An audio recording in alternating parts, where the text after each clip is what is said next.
بسم اللہ الرحمن الرحیم۔ السلام علیکم سامعین کرام۔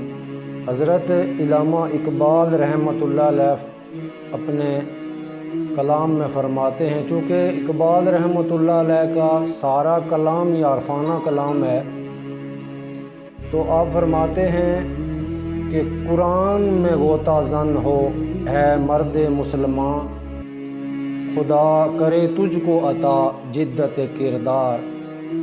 علامہ اقبال رحمۃ اللہ علیہ یہاں مسلمانوں کو قرآن پاک سے حقیقی تعلق جوڑنے کی ترغیب دے رہے ہیں، کیونکہ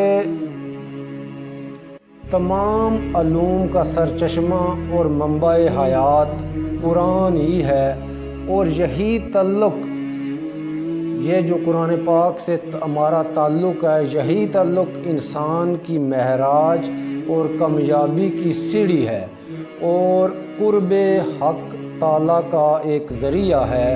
تو قرآن پاک میں تدبر اور تفکر کرنے سے ہی مسلمانوں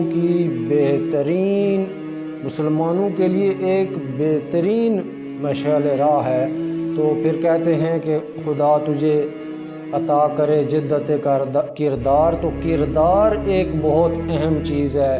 تو کردار، جو کسی نے کہا تھا نا، یہ اقبال کا شعر ہے، تو اب اس نے کردار سے مجسم نور مجسم ہو جا، تاکہ تجھے ابلیس بھی دیکھے تو مسلمان ہو جائے۔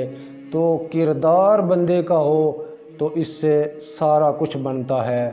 تو آج کی ویڈیو میں اتنا ہی، ملتے ہیں نیکسٹ ویڈیو میں، تب تک کے لیے اللہ نگہبان۔